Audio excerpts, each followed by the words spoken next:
It is dark and you are in the water. You cannot touch the bottom. You cannot see the shore. There is no shore to see.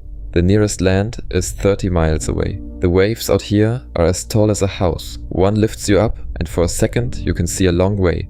There is nothing. Then it drops you again. You are holding on to something. It is white. It is plastic. It is not a boat. You have been holding it since yesterday. 4 days earlier, none of this is happening. It is Monday. You are a fishing captain on the Gulf Coast of Florida. Your boat is called the Captain Dave and you are 20 miles out, heading home with one other man on board.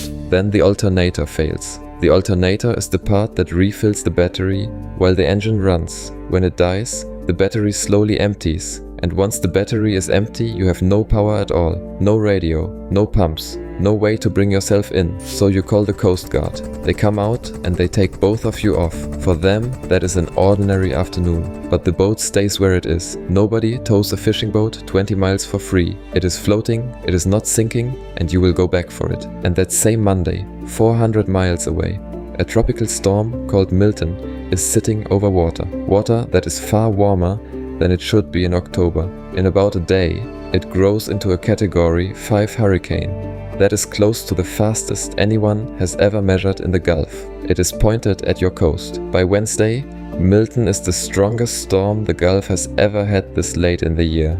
And it is coming straight at the water your boat is floating in, so you go back out for it. You bring the other man, you drop him off, and then you are alone on the Captain Dave, motoring for port, with a hurricane behind you, and a rope gets caught in the rudder. The rudder is a flat blade under the back of a boat. It is the only thing that decides which way you point. Lose it and the engine still runs. You just do not get to choose where you go anymore.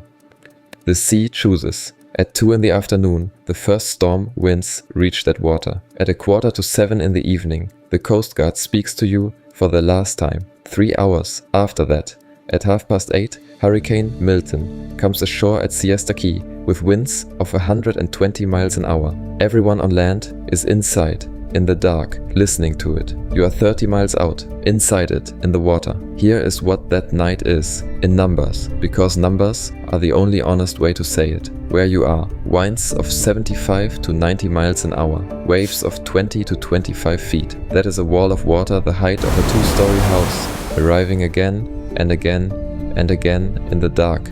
For hours, the boat sinks, and you are left with 3 things. A life jacket, a large plastic fishing cooler, the kind you keep the catch in, and a small orange box, the size of a water bottle, clipped to your jacket.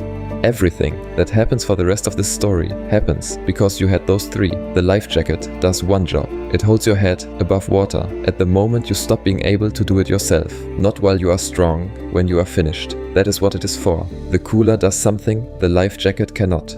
A cooler is a box with air trapped inside its walls. That air makes it float hard enough to hold a person. You can get your chest up on top of it, and once your chest is out of the water, 2 things change. You can breathe between the waves instead of into them, and you stop losing heat so fast, because water pulls warmth out of a body around 25 times quicker than air does. The man who owned the boat said it more plainly than I can. He said that cooler is the only reason his captain did not freeze and did not get eaten. The third thing is the orange box. It is called an EPIRB, an emergency beacon. When it goes in the water, it turns itself on, and then it starts shouting a radio signal about once every minute. Someone is here, and this is exactly where. It does not need you awake. It does not need you conscious. It does not need you at all.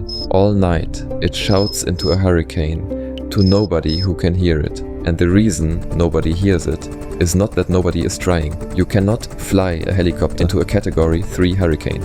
Not bravely, not carefully, not at all. The air is moving faster than the aircraft can fight it. So all night, while the beacon calls once a minute, the sky above you is empty. The storm crosses Florida. Morning comes. The wind finally drops enough to fly. A Coast Guard crew out of Air Station Miami goes to the last place anyone heard your voice. They find water, and then more water, and then more. They search for hours, and they do not find you. And then they turn around and start flying home.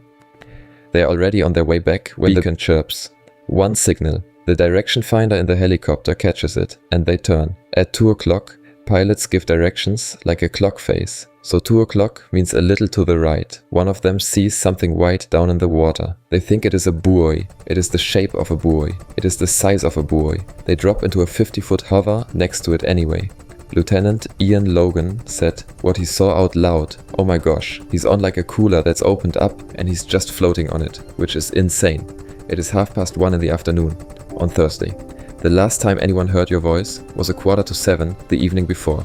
That is nearly 19 hours in the water. A rescue swimmer goes down.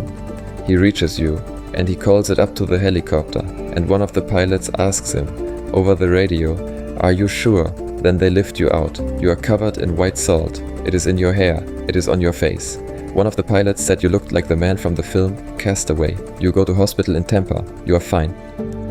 And here's the part I keep coming back to. Milton became a monster because of the water it sat on.